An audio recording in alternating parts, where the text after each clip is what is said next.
बिस्मिल्लाहिर्रहमानिर्रहीम। कुल हुवल्लाहु अहद अल्लाहु समद लम यलिद व लम यूलद व लम यकुल लहू कुफुवन अहद। बिस्मिल्लाहिर्रहमानिर्रहीम। कुल हुवल्लाहु अहद अल्लाहु समद लम यलिद व लम यूलद व लम यकुल लहू कुफुवन अहद। बिस्मिल्लाहिर्रहमानिर्रहीम। कुल हुवल्लाहु अहद अल्लाहु समद लम यलिद व लम यूलद व लम यकुल लहू कुफुवन अहद। अल्लाह पाक की हम्दो सना, तस्बीहात, तमजीदात, तहलीलात, तकबीरात रेत के जर्रात से ज्यादा, सूरज की शुआओं से ज्यादा, पानी के कतरात से ज्यादा तारीफात अल्लाह रब्बुल इज्जत के लिए। अनगिनत लातादाद दुरूद व सलाम सैयदुल अंबिया, इमामुल अंबिया, इमामुना फिद दुनिया, इमामुना फिल आखिर, इमामुना फिल जन्नह, आप और मेरे दिलों की बहार खातमुन नबिय्यीन जनाबे मुहम्मदुर रसूलुल्लाह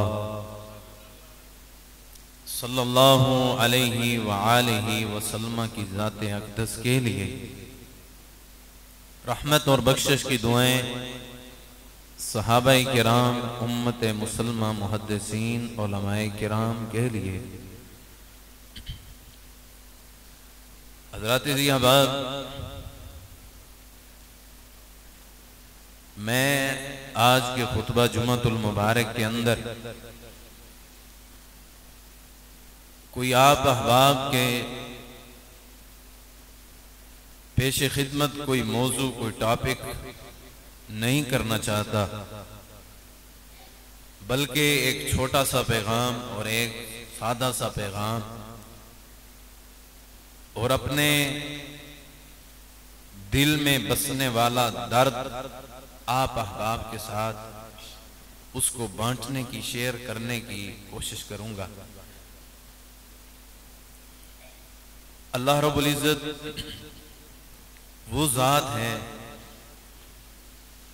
कि अल्लाह रब्बुल इज्जत के अलावा कोई बंदा किसी को अल्लाह के साथ शरीक करे उसके इलाह होने में, उसके खालिक, मालिक, दाता, दस्तगीर, लजपाल, हाजत रवा, मुश्किल कुशा, बिगड़ियां बनाने वाला, औलादे देने वाला, जिंदगियां देने वाला, मौत देने वाला, तंगियों का नज़ूल करने वाला, तंगियों से निजात दे के आसानियों की तरफ लेके आने वाला,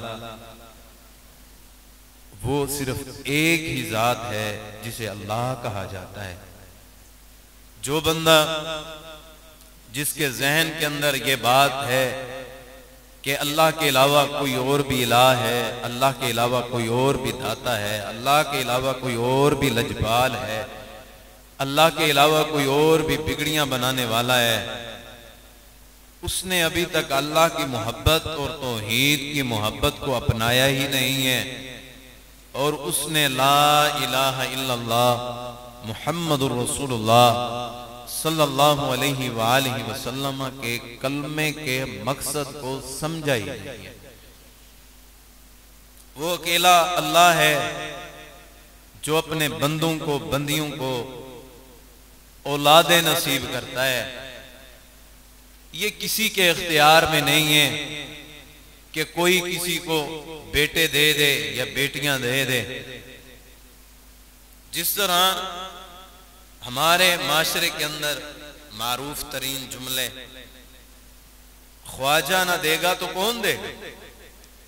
अगर उस दरबार पे जाके मन्नतें ना मांगी, जाके देगे ना पकाई, जाके फूल ना चढ़ाए, चादरें लेकर ऊपर ना बिछाई, उसको गुस्ल ना दिया, तो ख्वाजा ना देगा तो कौन देगा?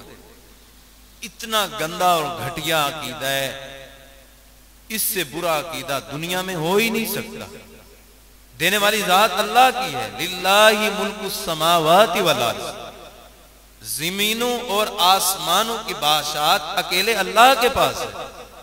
अल्लाह किसी को औलाद दे दे, उसी एक अल्लाह की मर्जी है। किसे बेटे अता कर दे, उसी एक अल्लाह की मर्जी है। किसे बेटियां अता कर दे, उसी अल्लाह की मर्जी है। दे के अपने पास बुला ले, उसी अल्लाह की मर्जी है। इस मर्जी के अंदर कोई दूसरा अल्लाह का शरीक और सांझी नहीं हो सकता, क्योंकि वो इस बात में अकेला अल्लाह है, वो अकेला इलाह है, वो अकेला खालिक है, अकेला दाता है, उसके अलावा कोई नहीं है। अंबिया भी अल्लाह से दुआएं करते रहे, रब्बी हबली मिनस सालिहीन, ऐ अल्लाह हमें नेक औलाद दे दे, नेक औलाद दे दे। आज अल्लाह रब्बुल इज्जत ने बंदों को औलाद दी है, लेकिन वालिदैन को अपनी औलाद की तरबियत करने का पता नहीं है। बाप बन गए हैं, लेकिन बाप होने का हक अदा नहीं कर रहे। कुल्लुकुम राइन व कुल्लुकुम मसऊलिन अन रइयती, आप मसऊल हैं, आप निगरान हैं, आप जिम्मेदार हैं, आपको अमीर मुकर्रर किया गया है अपने इन औलाद के ऊपर। अगर आपने इन अपनी औलादों की तरबियत अच्छी ना की तो कल क़यामत के दिन अल्लाह के सामने आप मुजरिम हो। वालिदैन को औलाद चाहिए, औलाद मांगते हैं। अगर अल्लाह ने शादी से 2-3 साल, 10 साल, 20 साल अल्लाह ने औलाद नहीं दी, भाग पड़ते हैं पीरों की तरफ, भाग पड़ते हैं दरबारों की तरफ, भाग पड़ते हैं ढेरियों की तरफ, भाग पड़ते हैं। हजरत इब्राहीम अलैहिस्सलाम का जो अकीदा है वो आज के मुसलमान का अकीदा नहीं। अगर 84 साल की उम्र के अंदर भी औलाद कोई दे सकता है, कोई हजर और शजर वाला नहीं, कोई ढेरी वाला नहीं, कोई मकबरे और कुब्बे वाला नहीं, कोई जुब्बे वाला नहीं, कोई पीर और फकीर और गद्दी नशीन नहीं, सिर्फ वो दे सकता है। हजरत इब्राहीम अलैहिस्सलाम का अकीदा है कि वो कौन दे सकता है? जिसे एक अल्लाह कहते हैं। आप सल्लल्लाहु अलैहि वसल्लम के हाथों के अंदर आपका लख्त जिगर हजरत इब्राहीम अल्लाह को प्यारे हो गए हैं। आप सल्लल्लाहु अलैहि वसल्लम अपनी आंखों से आंसू बहा रहे हैं। बात यह समझ आती है कि खातमुल अंबिया होने के बावजूद भी ये इख्तियार नहीं रखते कि अपने बेटे को थोड़ी सी और जिंदगी भी दे। क्यों? इसका इख्तियार इन्नल्लाह अला कुल्ली शैइन कदीर के पास है और किसी के पास नहीं। और आगे चलिए, औलाद हम मांगने के लिए तैयार हैं। आज जमीनों के अंदर अगर बीज ना बोया जाए, बंजर जमीन की कोई कदर कीमत नहीं होती। अगर उसे बना संवार के, उस पर मेहनत करके, कोशिश करके उसे बनाया जाए, उस पर कोशिश की जाए, वही निकट्ठू जमीन जो है वो इंतहाई कीमती जमीन हो जाती है। आज देखिए, वो लकड़ी जिसने आग के अंदर जलना होता है, हमने उस पे मेहनत करके मिंबर और मेहराब और कुर्सियां और पलंग और बेड बना लिए, अलमारियां बना लिए, बड़े बड़े अच्छे अच्छे डिजाइन बना लिए, क्योंकि हमने उस पे मेहनत की। आज हम अपनी औलादों पे मेहनत ही नहीं करते कि जो तरबियत वालिदैन ने अपनी औलादों की करनी है, वालिदैन को अपनी औलाद की तरबियत करने का पता नहीं। सबसे पहली चीज जो है, सबसे पहला नाम रखा जाता है। बच्चा पैदा होता है, दौड़ आते हैं कारी साहब के पास, अलामा साहब के पास, मौलवी साहब के पास, हजरत साहब के पास, आप हमें बताएं हम अपने बेटे का, बेटी का नाम क्या रखें। वो कहते हैं भाई आप सबसे अच्छी बात यह है कि आप हजरत अबू बकर सिद्दीक रजी अल्लाह ताला अन्हु की निस्बत से इसका नाम सिद्दीक रख लें, अबू बकर रख लें, उमर रख लें, फारूक रख लें, तला जुबैर, साथ सईद रख लें, हजरत उस्मान रख लें, हजरत अली रख लें, बेटी है तो हजरत अम्मा खतीजा रख लें, खतीजा की निस्बत से नाम रखा जाए, आयशा नाम रख लें, फातिमा नाम रख लें। मैं ये आपको कहना चाहता हूँ, जिस निस्बत से नाम रखा गया है उसी निस्बत अपने बेटे और बेटी को बनाना भी आपके ऊपर फर्ज है। नाम रखने का बड़ा शौक होता है, लेकिन हजरत अबू बकर सिद्दीक रज़ी अल्लाह ताला की निस्बत से अगर नाम रखा है तो उनकी निस्बत जैसा बन के दिखाना है। फिर चोरियां नहीं करनी, डकैतियां नहीं करनी, बल्कि सच्चे माने सिद्दीक बन के दिखाना है। आज हजरत अम्मा आयशा रज़ी अल्लाह ताला अन्हा की निस्बत से नाम रखा जाता है। आप इस तरह करें कि जितनी मरवियात अहदीस के अंदर हजरत अम्मा आयशा रज़ी अल्लाह ताला अन्हा की निस्बत से मरवी हैं, जो वो रिवायत करते हैं, कम से कम आपकी बेटी को वो रिवायात तो आनी चाहिए। अगर वो आयात ही नहीं आती तो आपकी वो सहाबा और सहाबियात से मोहब्बत सिर्फ नाम की मोहब्बत है, हकीकी मोहब्बत नहीं है। अपने असलियत के अंदर कम से कम इतना करें, जिस नाम की निस्बत से आपने नाम रखा है उसी नाम की निस्बत से जैसा किरदार उनका था, वैसा जैसा अखलाक उनका था, वैसा अखलाक बनाने की कोशिश करें। आज बच्चा अगवा हो जाए, ऐलान होने लग पड़ते हैं, पुलिस को अलर्ट कर दिया जाता है, मीडिया के ऊपर पोस्टें और खबरें आम कर दी जाती हैं, फलां का बेटा गुम हो गया, फलां का बेटा ऐसे हो गए, फलां का बेटा ऐसे हो गए। और आज दुनिया के बेटे गुम हो उसकी हमें फिक्र है, लेकिन आज हमारी नस्लें इस कुरान से गुम हो गई हैं। हमने कभी नहीं ऐलान करवाया, हम उनको कभी मस्जिद के अंदर लेके नहीं आए, हमने कभी फेसबुक के ऊपर, कभी ट्विटर के ऊपर, कभी इंस्टाग्राम के ऊपर अपने बच्चों को बुलाने के लिए कभी हमने अलर्ट नहीं किया। इधर फौज सिपाह सब मुकर्रर कर दिए जाते हैं, छावनियां तैयार कर दी जाती हैं, हर चौक पे सिपाह खड़ी कर दी जाती है, लेकिन नहीं तैयार की जाती तो जो बच्चे कुरान से गुम हुए हैं उनको इकट्ठा नहीं किया जाता। आज वालिदैन का किरदार कैसे है? वालिदैन को अपने बच्चों की तरबियत का पता नहीं है। सबसे पहली बात आप याद रखें, जो अपने बच्चों की तरबियत अच्छी नहीं करते, उस हवाले से पहले एक हदीस सुन लें। अल्लाह के पैगंबर सल्लल्लाहु अलैहि वसल्लम ने फरमाया, कल क़यामत का दिन होगा, एक शख्स अल्लाह की अदालत में आएगा, अल्लाह रब्बुल इज्जत फैसला करेंगे इसको जहन्नम में डाल देगा, और दूसरे लोग आएंगे, अल्लाह कहेंगे कि इनको जन्नत में दाखिल कर दिया जाए। ये पहला गिरोह जिनको जहन्नम में दाखिल किया गया, ये दौड़ के आएंगे और क्या कहेंगे, ऐ अल्लाह हमारे वो वालिदैन, ऐ अल्लाह आपने उनको जन्नत में दाखिल कर दिया, अल्लाह हमें उन्होंने इंग्लिश मीडियम स्कूल में पढ़ना सिखाया था, उन्होंने हमें दुनिया के मामलात और काम काज और दुनिया का सब कुछ करना सिखाया था, अल्लाह इनका फर्ज बनता था ये हमें नमाज सिखाते, कुरान सिखाते, ज़कात और सदकात देना सिखाते, ऐ अल्लाह इन्होंने नहीं सिखाया। अल्लाह जिम्मेदार ये हैं क्योंकि तेरे पैगंबर ने फरमाया, तेरे पैगंबर ने फरमाया ये हमारे मसूल हैं, ये हमारे निगरान हैं, ये हमारे अमीर हैं, इनके सुपुर्द हमें किया गया। ऐ अल्लाह अगर हमें जहन्नम में डालना चाहते हैं तो हमारे वालिदैन को भी हमारे साथ जहन्नम में डाला जाए, अगर इनको जन्नत में भेजना है तो हमें भी इनके साथ जन्नत में भेजा जाए। अल्लाह वालिदैन को पकड़ के इन औलादों के साथ जहन्नम में डाल दें। और आज आप देखें, आप अपने घराने की तरफ देखें, दूसरों की तरफ उंगलियां उठाना बड़ा आसान है। मैं अपने गिरबान में देखूं, मैं अपने घर को देखूं, मैं अपनी बहनों को देखूं, मैं अपने भाई को देखूं, अपनी वालिदा वालिदैन को देखूं कि हमारा घर कैसे गुजरता है। आप अपने घर को देखें, सुबह से लेकर शाम तक ये लैलो नहार, ये 24 घंटे ये तेजी के साथ घड़ियां गुजरती हुई, कोई एक घड़ी भी हमारे घर में अल्लाह की फरमा बरदारी के लिए गुजर भी रही है। और आज हमारा अखलाक, हमारे बच्चों का अखलाक कैसे हो गए। अल्लाह के पैगंबर सल्लल्लाहु अलैहि वसल्लम सही हदीस है, एक यहूदी का बच्चा बीमार हो गया, यहूदी का बच्चा बीमार हो गया। आप सल्लल्लाहु अलैहि वसल्लम ने जिस तरह बड़ों की तरबियत की है, इस तरह छोटों की भी तरबियत की है।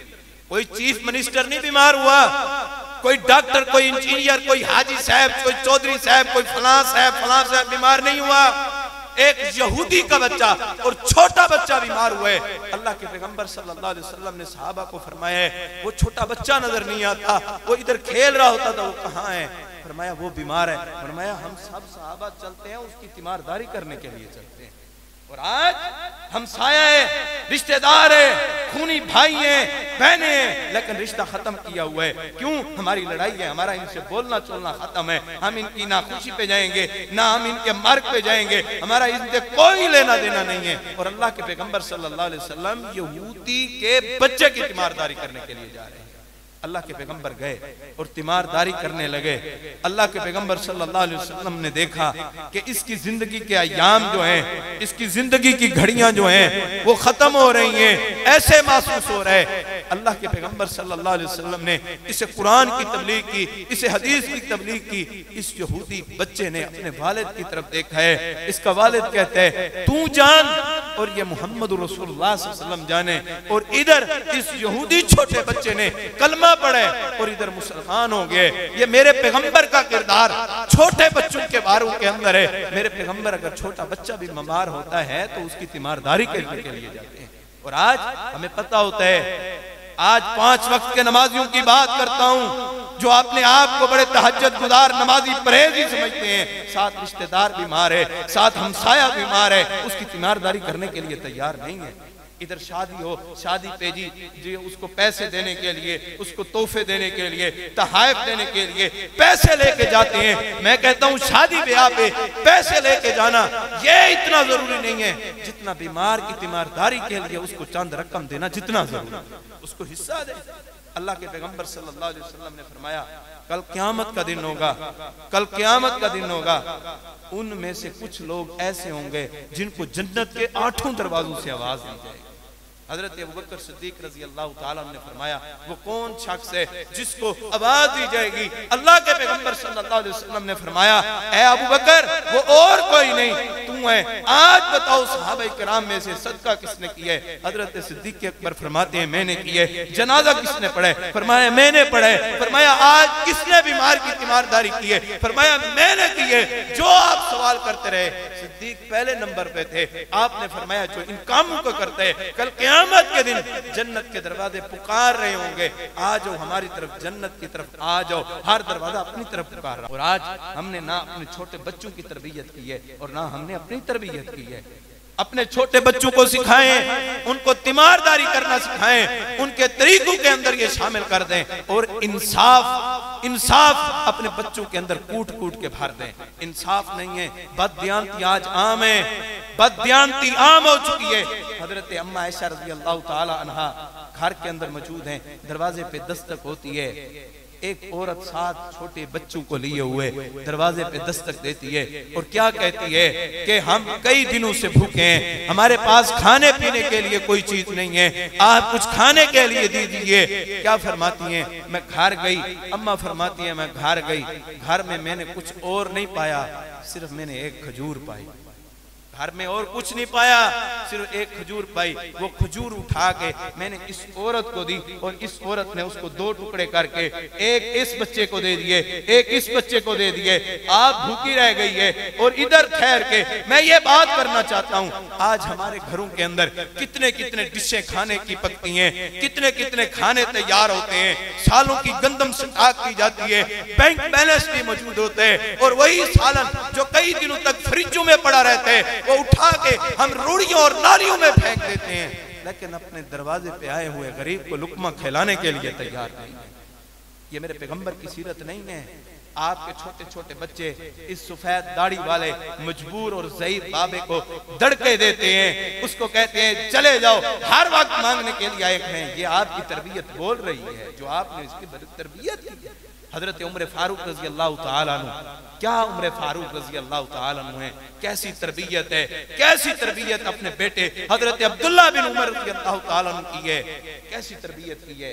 हजरत अब्दुल्ला बिन उमर रजी अल्लाह ताला अन्हु उस वक्त तक अपने दस्तरखान पे बैठ के खाना खाते ही नहीं थे जब तक कोई गरीब और मिस्कीन आके इनके साथ बैठ के खाना ना खाए। लोगों ने शिकायत की इनकी बीवी से, आप उनको खाने के लिए कोई चीज नहीं देती। फरमाती है मैं क्या करूं, ये जो आते हैं खाने के दस्तरखान पे बैठते हैं, ये और लोगों को भी साथ ले आते हैं, ये गरीबों और मस्कीनों को भी साथ ले आते हैं, वो खाते हैं, ये साथ बैठ के थोड़ा खाना खाते हैं, जिसकी वजह से ये कमजोर हो गए हैं। इनकी बीवी ने एक प्लान बनाया, खाना तैयार कर दिया, आज सारे मस्कीनों को बुला लिया और सबको खाना खिला दिया, जो ना आ सके उनके घरों में भेज दिया और ये सबको कह दिया कि आज आपको बुलाया जाए हजरत अब्दुल्ला बिन उमर रज़ी अल्लाह ताला की तरफ से, तो आप ना आना, आप ना आना, क्योंकि आपने खाना खा लिए। और इधर क्या हुआ, हजरत अब्दुल्ला बिन उमर रज़ी अल्लाह ताला अन्हु आए और आके दस्तरखान पे बैठ गए, खाना लगा दिया गया। हजरत अब्दुल्ला बिन उमर रज़ी अल्लाह ताला अन्हु बैठे रहे, खाना खाना शुरू नहीं कर रहे। बीवी ने कहा कि खाना खाना शुरू कर दें, कहा कि नहीं, अभी कोई यतीम नहीं आया मेरे दस्तरखान पे, अभी कोई मिस्कीन नहीं आया मेरे दस्तरखान पे, अभी कोई भूखा मेरे दस्तरखान पे नहीं आया। अब्दुल्ला बिन उमर भूखा रह सकते हैं लेकिन यतीमों और मिस्कीनों के अलावा खाना नहीं खा सकते। बैठे रहे, कहा कि मैंने खाना उनको भिजवा दिए, वो खाकर चले गए हैं। फरमाया जो भी है, आज अगर हजरत अब्दुल्ला बिन उमर के घर के अंदर कोई मिस्कीन और यतीम ना आया तो अल्लाह की कसम अब्दुल्ला बिन उमर के ऊपर एक लुकमा खाना भी हराम है। सारी रात खाना वैसे पड़ा रहा, क्योंकि उधर उनको मना किया था ना वो आए, और इधर हजरत अब्दुल्ला बिन उमर रज़ी अल्लाह ताला ने सारी रात ही भूखा हुआ। कभी अपने बच्चों को ये भी सहाबा का कोई तर्ज अमल पढ़ के सुनाए। आज फिजिक्स की किताबें लेके दे दी हैं, केमिस्ट्री की लेके दे दी हैं, पता है बायोलॉजी क्या होती है, पता है मैथमेटिक्स के असूल क्या होते हैं, पता है लुगार्थम क्या होती है, पता है सब चीजों को पता है। अल्लाह की कसम अगर नहीं पता तो सहाबा की सीरत का नहीं पता। ये पढ़ाते, एक एक सहाबी की सीरत को अपने घर के अंदर किताब लेके अभी से ऐद करें, अपने बच्चों को क्लास कैम करें, सहाबा की सीरत की कैम करें। कुफार हमसे सहाबा की सीरत छीनना चाहता है, हमारे बच्चों की सीरत के अंदर सहाबा की सीरत को शामिल नहीं करना चाहता। इनके बालों से देखे पांव के नाखून तक देखें, अंग्रेज का आइडियल बनाया हुआ है। किसी ने अपने ये स्टाइल बनाए हुए हैं, किसी ने बालों का स्टाइल कैसा बनाया हुआ है जैसे किसी जानवरों का स्टाइल होता है। ये क्यों बनाए?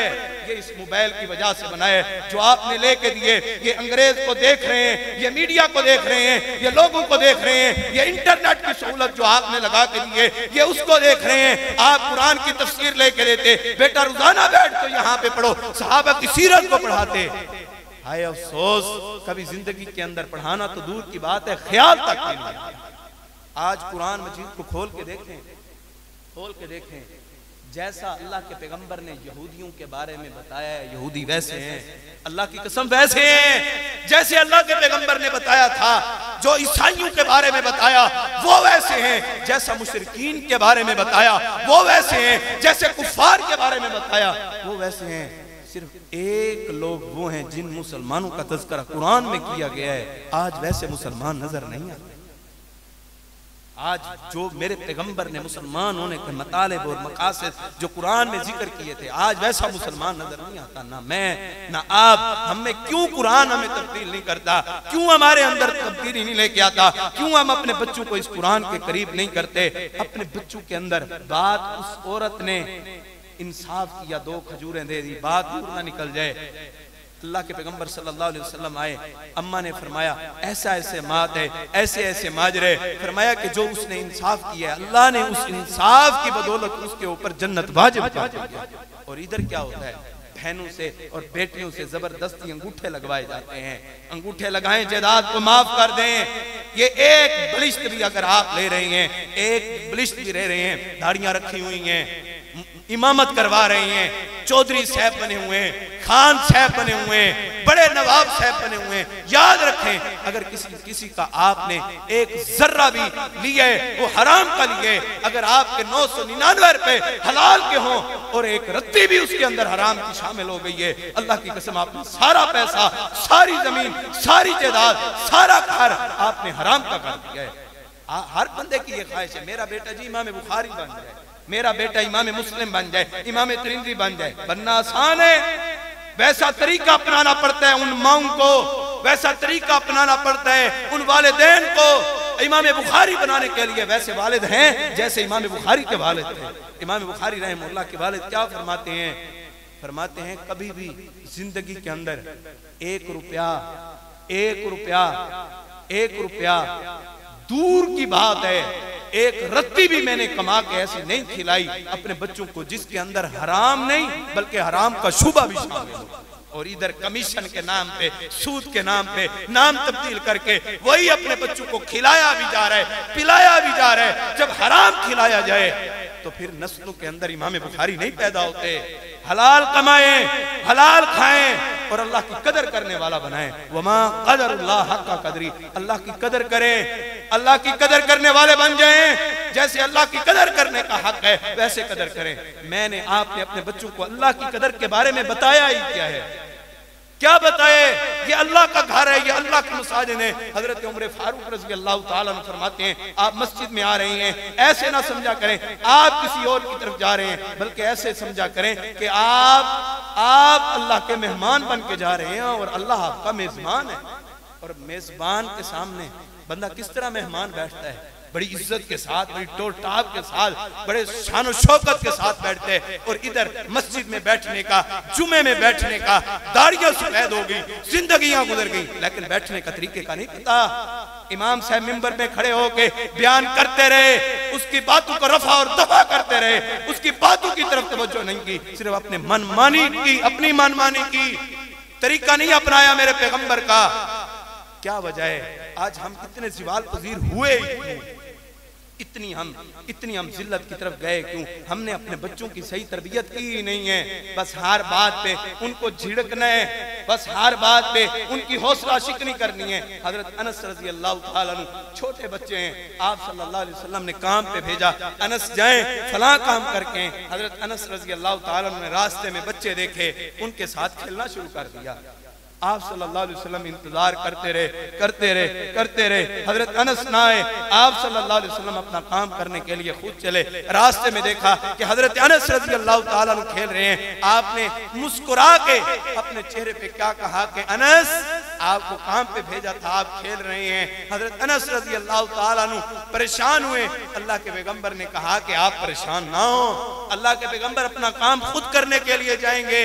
अल्लाह के पैगंबर सल्लल्लाहु अलैहि वसल्लम इतने रहम दिल, अगर किसी के पास कोई मजदूर मुलाजिम बच्चा खड़ा हो, उसकी तनख्वाहें रोक के रखते हैं। क्यों? इसको तरीका आता है, ये हमारी दुकान को चलाता है, इसको पता है फलां चीज कहाँ पे पड़ी है, फलां चीज कहाँ पे पड़ी है, ये चला गया हमारी दुकान कैसे चलेगी, सर्कल कैसे चलेगा, ये वो कैसे होगा, सब चीजों के बारे में इसकी तनख्वाह रोकी जाती है। मासूम बच्चे की जिसका घर रोटी और पानी और सब्जी इसी के पैसों से चलता है, उसको मजबूर किया जाता है और वो मजबूर होके खड़ा होके इसके धड़के भी सहता है, इसके तानो तशन्नुस भी सहता है, इसकी नौकरियां भी करता है, सब कुछ करता है, सिर्फ भूख की वजह से करता है।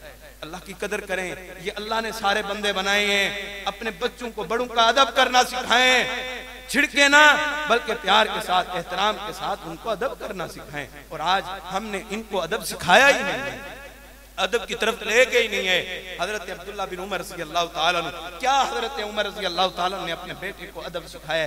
अल्लाह के पैगंबर सल्लल्लाहु अलैहि वसल्लम बैठे, सहाबा इकराम भी मौजूद हैं, हजरत अबू बकर सिद्दीक भी मौजूद हैं, हजरत उमर फारूक भी मौजूद हैं, सहाबा इकराम मौजूद हैं कसीर तादाद के अंदर।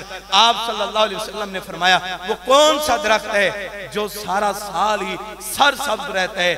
सारे सहाबा इकराम खामोश रह गए। फिर आप सल्लल्लाहु अलैहि वसल्लम ने बताया कि वो खजूर का दरख्त है जो सारा साल सरसब्ज रहता है। हजरत उमर रज़ी अल्लाह ताला अन्हु और हजरत अब्दुल्ला बिन उमर रज़ी अल्लाह ताला अन्हु घर जा रहे थे, तो हजरत अब्दुल्ला बिन उमर रज़ी अल्लाह ताला अन्हु फरमाते हैं, अब्बा जान, जो आप सल्लल्लाहु अलैहि वसल्लम ने आज सवाल किया था, उस सवाल का जवाब मुझे आता था, उस सवाल का जवाब मुझे आता था।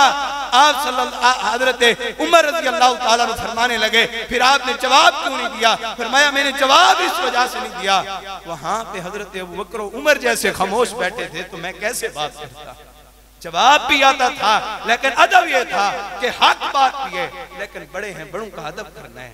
और यहाँ पे बूढ़ा बाबा जो लाठी पकड़ के बड़ी मुश्किल के साथ चलते हैं, और ये छोटे बच्चे उसको टिचकर करते हैं, उसकी लाठी खींच के ले जाते हैं, और ये दूर खड़ा हुआ हंसता है। ये तू तरबियत कर रहे है, अगर किसी के बच्चों को नहीं रोकेगा, तेरे बच्चे भी इनको देखेंगे, वैसा किरदार अपनाएंगे, वैसा अखलाक अपनाएंगे जो तुम इनको सिखा रहे हो। और वाह अब्दुल्ला बिन उमर, आपकी क्या बात है और आपकी क्या शान है, आपने कैसा अदब सीखा है। अपनी औलादों को सबसे पहले अदब सिखाएं, अल्लाह का अदब सिखाएं। वमा क़दरुल्लाह हक़्क़ क़दरी, अल्लाह की कदर करने वाला बनाएं। इधर अजान हो रही होती है और इधर हमारी बातें नहीं खत्म होती। क्या हम अल्लाह की कदर करते हैं? अल्लाह की कदर करते हैं?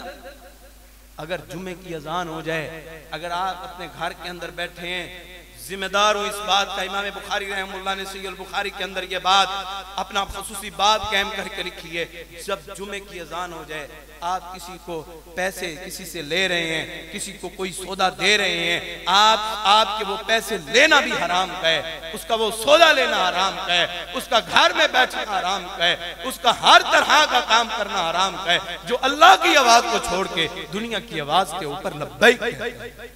उसने अल्लाह की आवाज को छोड़ दिया। पहली चीज अल्लाह का अदब सिखाना है, अल्लाह के घर का अदब सिखाना है। दूसरी चीज जो अपने बच्चों को सिखानी है वो बड़ों का अदब सिखाना है। हजरत अब्दुल्ला बिन उमर रज़ी अल्लाह ताला इनके साथ एक गुलाम भी मौजूद है, सफर पर जा रहे हैं, रास्ते में देखा एक शख्स चलता हुआ जा रहा है। हजरत अब्दुल्ला बिन उमर रज़ी अल्लाह ताला अपनी सवारी पे सवार हैं, ऊँटनी के ऊपर सवार हैं। ऊँटनी पे जो सवार हैं, इधर क्या होता है, इस शख्स के पास आके रुक के इसको मिलते हैं और अपनी पगड़ी उतार के इसके सर के ऊपर रख देते हैं। आप जानते हैं पगड़ियों की लाज क्या होती है, पगड़ी ही सब कुछ होती है। इज्जत भी ये होती है, अपनी इज्जत का ताज उतार के उस रागीर को सर के ऊपर पहना दिया जाता है और उसको अपनी सवारी के पीछे बिठा के उसको घर तक छोड़ के आते हैं, खुद सवारी चलाने के लिए लग जाते हैं। इनके गुलाम पूछते हैं, ए अब्दुल्ला बिन उमर जी, आपने इतना बड़ा काम किया है, आप अगर इनको सिर्फ अपनी पगड़ी ही पहना देते या घर तक ही छोड़ के आ जाते, इनके लिए इतना ही काफी था, आपने तो इनके लिए बड़ा इकराम किया है। फरमाया, मैं इनका इकराम इस वजह से करता हूँ क्योंकि ये मेरे वालिद का दोस्त था, ये मेरे बाबा के साथ आके बैठता तो मेरे बाबा इसकी बातों के साथ सुन के खुश हुआ करते थे। तो ये अदब है जो आज हमारी नस्लों के अंदर नजर नहीं आता। वालिदैन का अदब नहीं करते और आज क्या कहते हैं, तुसी साढ़े वास्ते किता ही की है। आज देखें तेरे वालिदैन ने तेरे लिए किया ही किया है, तुझे घर बना के दिया है, तू किराए के मकानों में धक्के नहीं खाता, उसने मजदूरियां की हैं, वो जहां पर जाके गरम तपती जमीनों के ऊपर भी पांव नंगे होते फिर भी चलता था। सारी सारी रात अगर पानी लगाने की बारी होती, वो पानी लगाने के लिए खेतों में नजर आता था, वो तमाम तर के मामलात करके तुझे आलीशान बिल्डिंग बना के की है और तू कहता है तू साढ़े वास्ते कितना ही की। सब कुछ करके दे के गए हैं, तेरे लिए घर बना के गए हैं, तुझे जमीन बना के दे के गए हैं, तुझे तेरी शादी करके गए हैं, तेरे लिए बेहतरीन इंतजामात और इंसरामात करके गए हैं, और तूने क्या किया है अपने वालिदैन के साथ। आज बेटे की नौकरी लग जाए, सारी दुनिया को पता होगा, लेकिन वालिद को नहीं पता होगा कि मेरे बेटे की हकीकी तनख्वाह कितनी है। वालिद को नहीं पता होगा। क्यों? ये औलादें सबसे बड़ा दुश्मन किसको समझती हैं? अपने वालिदैन को समझती हैं। वालिदैन नहीं मरते, लेकिन वालिदैन को औलादें मार देती हैं। वालिदैन कैसे मरते हैं? इनके तानों की वजह से मरते हैं। क्या कहा जाता है? तुहाड़ियां दवाइयां वास्ते साढ़े कोल पैसे को नहीं दे, हर वेले साढ़े गिट्टी पे होए जे, ओ भी ते पुत्र है गया, उन्होंने जाके कह दियो। ऐसे जुमले अदा किए जाते हैं। वालिदैन की चाहत होती है कि इधर जमीन फटे और इधर मर जाऊं। जिनको खिलाया, जिनको पिलाया, ना गर्मी की फिक्र ना सर्दी की फिक्र, जो उनके लिए सब कुछ कमाया है, आज वो हमें दड़के देने के लिए सामने हमारे मौजूद हैं। क्यों? आखिर अपने वालिदैन का अदब करें, एहतराम करें। अगर आपने अपने वालिदैन का अदब ना किया, यकीन जानिए ये आपके घर के अंदर जन्नत के फूल हैं, इन्होंने हमेशा नहीं रहना, इन्होंने हमेशा नहीं रहना। इमाम बुखारी रहमतुल्लाह अपनी वालिदा का अदब कितना करते हैं। बनना है इमाम बुखारी जैसा, नोट करें, अपने दिलों की तख्तियों पे लिखें। सबसे बड़ा वली आपके घर के अंदर आपकी वालिदा मौजूद है, आपका वालिद मौजूद है। कहें बाबा दुआ करें, हमारे लिए दुआ करें। किसी पीर के पास, किसी मौलवी के पास जाने की जरूरत नहीं है। जिस कदर इखलास के साथ तेरे बाबा के वो बूढ़े हाथ तेरे लिए दुआ करेंगे, वैसे कोई भी इखलास के लिए तेरे साथ दुआ कर ही नहीं सकता। उसको कहें दुआ करे। वो मासूम से हाथ, वो बूढ़े से हाथ जब अल्लाह के सामने उठते हैं, अल्लाह कहते हैं कि इन सफेद बालों का मैं अल्लाह हया करता हूँ, ये उठ जाए, मैं इनकी दुआओं को नहीं मोड़ता, और तू इनको धक्के देता है। माँ को कभी बालों से पकड़ के, कभी माँ को कत्ल कर दिया जाता है, कभी माँ के ऊपर केस कर दिए जाते हैं, कभी वालिद के ऊपर केस कर दिए जाते हैं। अगले दिनों जो मीडिया का इस्तेमाल करते हैं, सिर्फ एक दाढ़ी रखी हुई है, दाढ़ी रखी हुई है, क्या करता है? अपने वालिद को लिटा कर अपने घर के अंदर उसको धक्के देते, उसको मारता है, सिर्फ जमीन की खातिर, सिर्फ जमीन की खातिर। ये सब कुछ इधर रह जाने, लेकिन वालिदैन तेरे पास हमेशा नहीं रहेंगे। ये ऐसा उजाला है, ये ऐसी रोशनी है, जो ऐसा नूर है जो हमेशा तेरे घर के अंदर नहीं रहना। आप सल्लल्लाहु अलैहि वसल्लम अपनी वालिदा को याद करके रोते रहते, रोते रहते, रोते रहते, यतीमी की जिंदगी के अंदर सारी जिंदगी गुजार दी है। आप सल्लल्लाहु अलैहि वसल्लम ने उस यतीम होने से पहले अपने वालिदैन की कदर करें। आज आप छोटे बच्चे हैं, अपने वालिदैन का दस्ते बाजू बने, उनके काम करें, उनके साथ मदद करें, हमा किस्म की उनके साथ मदद करें। उसके लिए सबसे पहले जरूरी है कि वालिदैन अपने बच्चों की तरबियत अच्छी करें। वो कैसे? शेख अब्दुल्ला रहमहुल्लाह अरब के बहुत बड़े मुहद्दिस, उन्होंने क्या किया, वो पहले अय्याम उनके बड़े गुर्बत के अंदर से बड़ी तवज्जो तलब बात है, बड़ी तवज्जो तलब बात है। वालिदा की दवाइयों के लिए पैसे नहीं होते थे, कभी उस दोस्त से मांग, कभी उस दोस्त से मांग, कभी उस दोस्त से मांग, कभी कोई दे देता, कभी कोई छिड़क देता। पहला कर्जा वापस नहीं किया, दूसरा लेने के लिए तू आ गया है, अब दूसरा कहां से तुझे दे? तो अपने वालिदा की दवाइयों के लिए पैसे नहीं, लेकिन वालिदा ने मेहनत और मजदूरियां कर करके, मेहनत और मजदूरियां कर करके इनको कामयाब कर दिया। ये डिग्रियां मौजूद हैं, इन्होंने एक कंपनी में अप्लाई किया, वहां से इनके लिए नौकरी के सर्टिफिकेट जारी हो गए। ये अपनी संदों को लिए अपनी वालिदा के पास आते हैं, वालिदा मुसल्ले के ऊपर बैठी हुई इसी के लिए दुआएं कर रही होती है। वालिदा के कदमों में ला के रखी वो नौकरियां, और क्या पता था शेख अब्दुल्ला रहमहुल्लाह को कि ये मेरी वालिदा की जिंदगी की आज आखिरी रात होने वाली है। सुबह हुए ये वालिदा अल्लाह को प्यारी हो जाती हैं। शेख अब्दुल्ला रहमहुल्लाह अपनी आंखों से आंसू बहाते हैं। ऐ अब्दुल्ला, जब तेरे अम्मी को पैसों की जरूरत थी, आज नौकरी लग गई है, तूने ऐसी दौलत को करना ही क्या है जो तेरे वालिदा एक ही काम ना है। उन्होंने उस दिन से तहैया किया कि मैं अपनी तनख्वाह को, जो मुझे सैलरी मिला करेगी, मैं उसको 3 हिस्सों में तकसीम किया करूंगा। पहला हिस्सा मैं अपनी वालिदा के लिए निकाला करूंगा, जिसने पढ़ाया है, जिसने लिखाया है, जो सर्दियों की रातें सारी सारी रात जाग के तुझे चुप करवाने के ऊपर लगी रहती थी और तू चुप नहीं करता था, वो सारी सारी रात तकलीफ के अंदर गुजार देती थी। ये वो वालिदा है जिसकी छाती के ऊपर तू पेशाब कर देता था। ये वो वालिदा है जिसके सामने तू रोटी फेंक देता था कि ये मुझे सालन पसंद नहीं है, ये रोटी कैसी बनी हुई है, मैं नहीं खाता। जिसके सामने तू नाज़ नखरे करता है, उसी वालिदा के नाम का एक हिस्सा मखसूस कर दिया है। एक हिस्सा वालिदा फौत हो गई, एक हिस्सा उनके लिए मखसूस, एक अपने कारोबार को मजीद बढ़ाने के लिए, और एक हिस्सा अपने घर के अखराजात के लिए साइड पे। और इधर इन्होंने एक हिस्सा ये अपना जमा कर करके पाकिस्तान के 4 सूबों की बात नहीं करता, पाकिस्तान के सिर्फ सूबा पंजाब के अंदर शेख अब्दुल्ला रहमहुल्लाह ने अपने वालिदा के नाम की 100 मसाजिद को तामीर किया है। एक नहीं, 2 नहीं, 100 मसाजिद अपनी वालिदा से वफा की है। और आपने अपनी वालिदा से क्या वफा की है? कभी कब्र पर जाके देखा ही नहीं है कि मेरी वालिदा की कब्र की मिट्टी कहाँ पड़ी हुई है, मेरी वालिदा की कब्र के अंदर वो कितने बड़े बड़े गड्ढे बन चुके हैं, कभी जाके उनको दुरुस्त करने की ज़हमत ही नहीं हुई, ज़मीर मुर्दा हो गए। वो वालिदा जो सारी जिंदगी तुझे खिलाती भी रही, अपने मुंह के लुक़मे निकाल के तुझे खिलाती रही, अपने पेट को चाक करके तुझे पैदा किया, तकलीफें बर्दाश्त करती रही, आज उसकी कब्र पे जाने के लिए तू तैयार ही नहीं, उनके लिए मखसूस किया। ये असर इनके बेटे पे कैसे हुआ? उसको जो सैलरी दी जाती है, वो बच्चा छोटा सा बच्चा है, स्कूल जाता है, प्रेप क्लास के अंदर है, कितनी उम्र होगी आप बेहतर जानते हैं, प्रेप क्लास के अंदर पढ़ता है। जो पॉकेट मनी इनके वालिद इनको देते हैं, वो भी उसे 3 हिस्सों में तकसीम करता है। क्यों? उसका वालिद 3 हिस्सों में तकसीम करता था। और आज आप नमाज नहीं पढ़ते, आपके बच्चे आके मुसल्ले पे खड़े होंगे, इमामत करवाएंगे, आप अपनी दाढ़ियों को कटवाते हैं, आपको मेरे पैगंबर का चेहरा पसंद नहीं है, आपके बेटे भी वैसा चेहरा रखेंगे? नहीं रखेंगे। और यहाँ पे आगे बात करते हैं, 3 हिस्सों में उसने तकसीम किया। पहला हिस्सा जो पॉकेट मनी मिलती है, उसको अपने वालिद के नाम के लिए एक बॉक्स बनाया हुआ है, उसके अंदर डाल देता है रोजाना।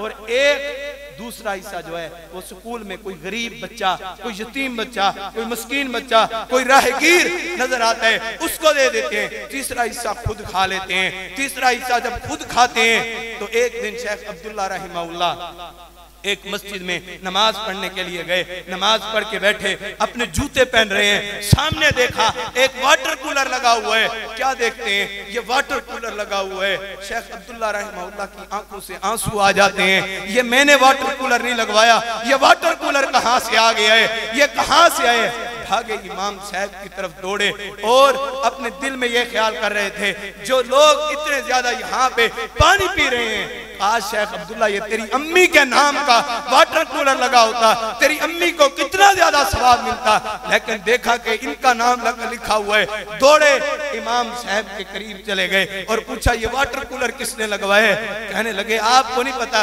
कहा कि नहीं मुझे नहीं पता। कहने लगे वो आपके छोटे से मासूम बच्चे ने पैसे ला के मुझे दिए थे, मेरे बाबा के नाम का वाटर कूलर मस्जिद में लगा दिया जाए, वो आपके बच्चे ने पैसे ला के दिए थे। शेख अब्दुल्ला रहमहुल्लाह मजीद परेशान हो गए।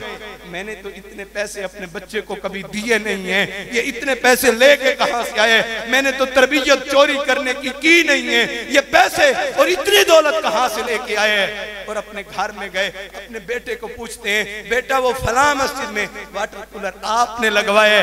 कहने लगे जी अब्बा जान मैंने लगवाए। कहा वो पैसे कहां से आए थे। फरमाया अब्बा जान मैं चाहता था ये राज क़यामत को खुलता और अल्लाह खोलते, जो मैंने नहीं की आपके लिए की है। जैसे आपने अपने वालदा के लिए नाम की 100 मसाजिद तामीर की हैं, अगर आप अपनी वालदा से मोहब्बत करते हुए 100 मसाजिद बना सकते हैं, क्या मैं अपने अब्बू से मोहब्बत करते हुए क्या एक वाटर कूलर भी नहीं लगवा सकता। कहने लगे मैंने वो रकम जमा की है, वो मैंने पैसे जमा किए, वो पैसे कहां से आए थे, वो दौलत कहां से आई थी। अब्बा जान जिस तरह आप 3 हिस्सों में तकसीम करते थे, वैसे मैं भी 3 हिस्सों में तकसीम करता था। और आज आपने अपने बच्चों की ये तरबियत की है। कभी इनको कहा बेटा इतनी जमीन है, इसका इतना उशर बनता है, बेटा इतना ज़कात बनती है, ये अल्लाह का हक है अदा करना है। कभी ये तरबियत की है? नहीं की। कभी पूछा है बेटा आपको नमाज के अंदर सूरतुल फातिहा का तर्जुमा आता है? पूछे? कभी नहीं पूछा। बेटा अल्लाहुम्मा बाइद बैनी व बैना खताया, क्या इसके मानी और मतलब का आपको पता है या नहीं पता? अल्लाह के सामने सजदा कैसे करना है, अल्लाह से मांगना कैसे है, अल्लाह को राजी कैसे करना है, कभी आपने अपने बच्चों को यह भी सिखाया? नहीं सिखाया। अपने बच्चों को सिखाया पार्कों में कैसे जाना है, झूलों पे झूलना कैसे है, यह सिखाए।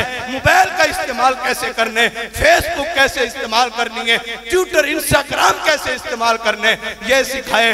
लेकिन कुरान पढ़ना नहीं सिखाया, सब कुछ सिखा दिए। स्कूल का टीचर रखा गया है ट्यूशन पढ़ाने के लिए, इंग्लिश पढ़ाने के लिए और फिजिक्स पढ़ाने के लिए और मैथमेटिक्स पढ़ाने के लिए और बायोलॉजी पढ़ाने के लिए और दुनिया के उलूम पढ़ाने के लिए उस्ताद रखे गए हैं। लेकिन दीन की तबलीग के लिए और दीन की तरवीज के लिए, अपने बच्चों की तरबियत के लिए इसके पास अपने बच्चों के लिए वक्त मौजूद नहीं है।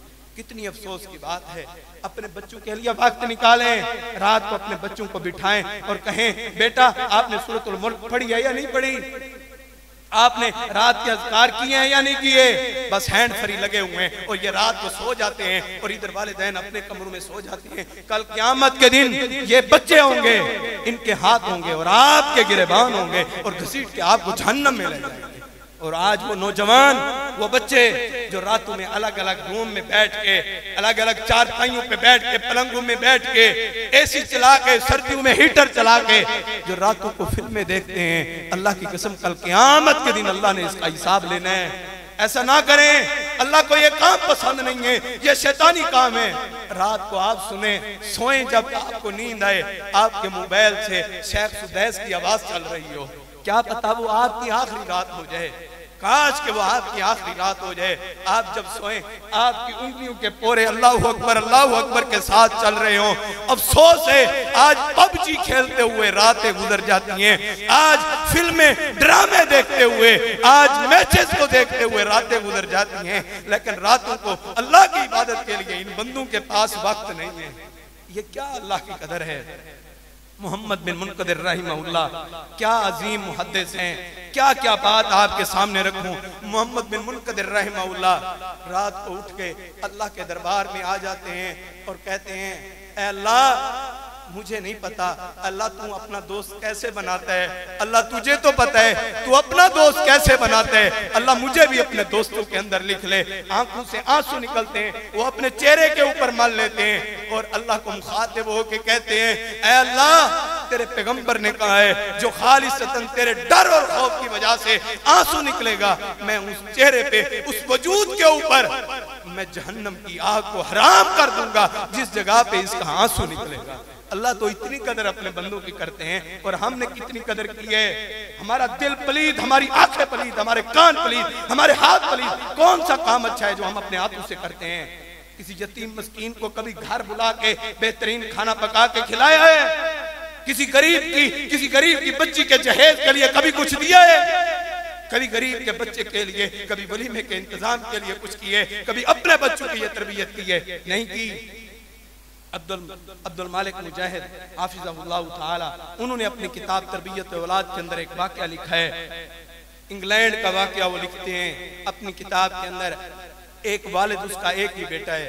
हर जुमे इनका मामूल क्या होता है, ये सारा हफ्ता वो बॉक्स बना के रखते हैं, उनके अंदर पैसे 6 दिन डालते रहते हैं। 7वें दिन पैसे निकाल के वो एक मकतबे पे चले जाते हैं, वहां पे जाके किताबें खरीद के मस्जिद के दरवाजे पे खड़े हो जाते हैं। बाप तरबियत कर रहे हैं, बेटा नौकरी अल्लाह के घर की करनी है, अल्लाह ने जितनी दौलत की है, लेकिन अल्लाह का नौकर बन के रहने। वहां शान दरवाजे में खड़े होने के अंदर है, नवाबगिरी और बैठने के अंदर नहीं है। साथ आप खड़े हो जाते हैं, साथ अपने बच्चे को ठहरा लेते हैं। एक दिन ऐसे हुआ, वालिद बहुत ज्यादा बीमार हो गया, मस्जिद नहीं जा सकता था। इसके बच्चा, छोटा बच्चा क्या कहता है, बाबा आप जुम्मे पे नहीं जा सकते, मुझे इजाजत दें तो मैं जुम्मे पे चला जाऊं। बाप कहते हैं ठीक है अब्बा जान, अच्छा वो जो हम वो किताबें लेके वो मस्जिद में तकसीम करते हैं, वो गले से पैसे मैं उठा लूं? बाप कहते हैं उठा ले बेटा। अकेला गया मकतबे में, वहां से इसने एक पंफलेट खरीदा है, उसके ऊपर लिखा क्या हुआ है, उसका टाइटल क्या है, उसका उन्वान क्या है, उसका टॉपिक यह है, क्या कोई दुनिया में ऐसे है कि जो आपसे मोहब्बत करता है? ये उसका टाइटल है। तो फिर क्या हुआ, ये तकसीम करता है और वालिद भी बाद में बड़ी मुश्किल के साथ आके मस्जिद में एक दीवार के साथ किनारे पे लग के अपने बेटे को देख रहा होता है और इधर से बाहर बारिश शुरू हो जाती है, रो रहे होते हैं, ऐ अल्लाह तूने मेरी मेहनत का समरा मुझे दुनिया में दिखा दिए, मुझे यकीन है अगर मैं आज मर भी गया तो ये मेरा बेटा रकम जमा कर करके अल्लाह तेरे रास्ते के अंदर वक्फ करता रहेगा, तेरे रास्ते में खर्च करता रहेगा। इसके पास 2 पंफलेट रह गए, इसने देखा अब किसको दूं, सारे जमाती चले गए, जाया नहीं किया। सामने एक दरवाजा देखा, दस्तक दी उस दरवाजे के ऊपर, कोई ना आया। दोबारा दस्तक दी, कोई ना आया। तीसरी मर्तबा दरवाजे पे दस्तक दी, एक बुढ़िया औरत आई और उसको ये पंफलेट दे दिया। ये बुढ़िया औरत ने पंफलेट पढ़ा, ये बुढ़िया औरत, इसके सब रिश्तेदार फोत हो गए। ये तीसरी बिल्डिंग पे जाके अपने आप को पंखे के ऊपर रस्सी बांध के लटकाने वाली थी, नीचे से इस बच्चे ने दस्तक दे दी है। किस चीज की दस्तक दी है? इसको खुदकुशी से रोकने की दस्तक दी है। किसने दिलवाई है दस्तक? कुल हुवल्लाहु अहद इन्नल्लाह अला कुल्ली शैइन कदीर ने दस्तक दिलवाई है।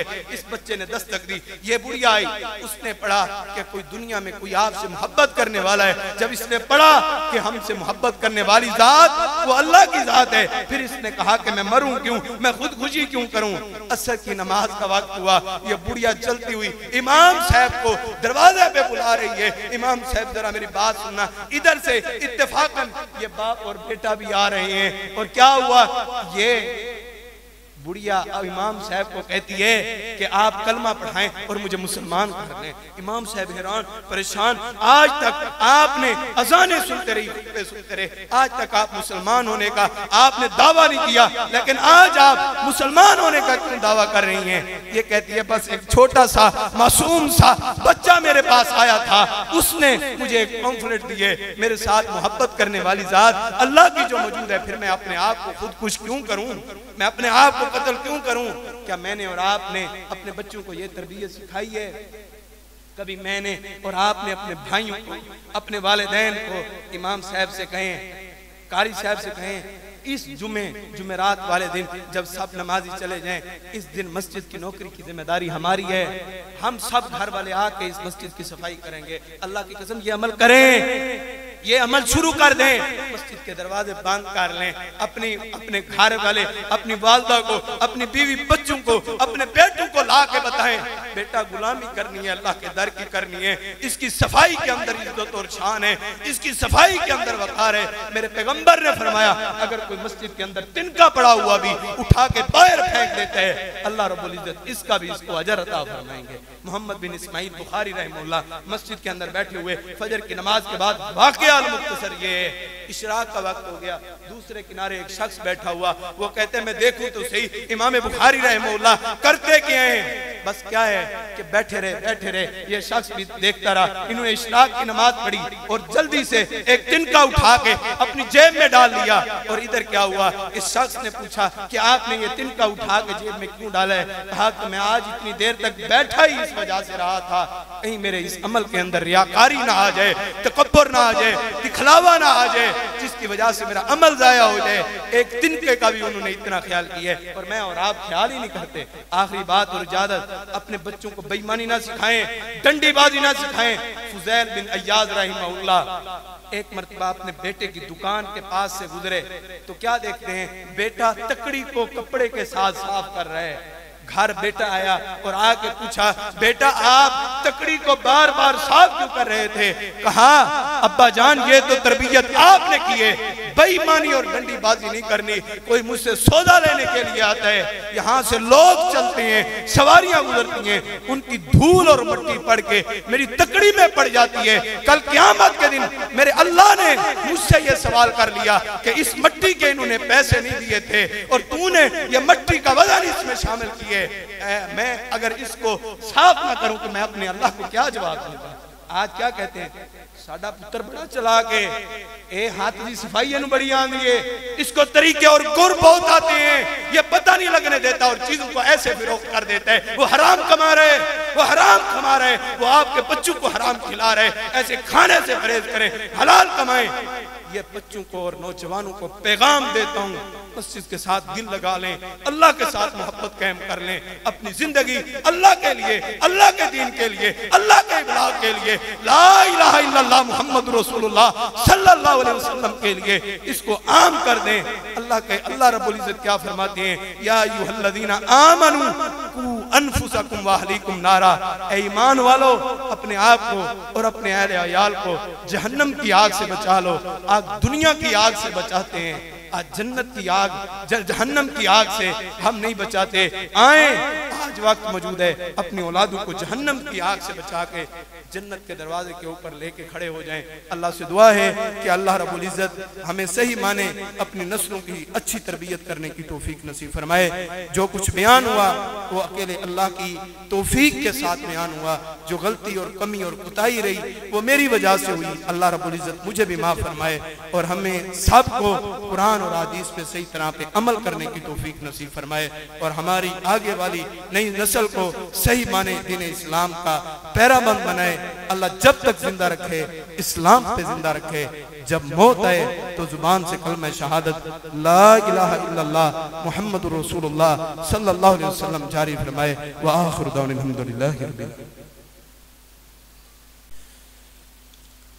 इस दफ़ा आपकी मस्जिद में आके इंतहाई ज़्यादा दिली तौर पे मुसर्रत हुई कि अल्हम्दुलिल्लाह मस्जिद का इजाफा देख के, मस्जिद की तादाद और इसकी आबादी देख के अल्लाह रब्बुल इज़्ज़त हाजी साहब को जज़ाए खैर दे जिन्होंने इतना बड़ा ये सदका जारिया किया है। अल्लाह रब्बुल इज़्ज़त इनके लिए, इनके बच्चों के लिए, इनके वालिदैन के लिए इसको सदका जारिया बनाए और अल्लाह रब्बुल इज़्ज़त इस मस्जिद को आबाद व शाद रखे। और खुसूसी दुआ जो है वो इंशाअल्लाह हाजी अब्दुल कदीर साहब जो कि उम्र के लिए भी जा रहे हैं, अल्लाह रब्बुल इज़्ज़त उनका यह सफ़र भी आसान फरमाए और उनके इस उम्र को कबूल फरमाए और अल्लाह रब्बुल इज़्ज़त हमें सही माने दीन इस्लाम की तर्जुमानी नसीब फरमाए। अल्हम्दुलिल्लाह व नस्तईनुहु व नस्तगफिरुहु व नऊज़ु बिल्लाहि मिन शुरूरि अनफुसिना व मिन सय्यिआति अमालिना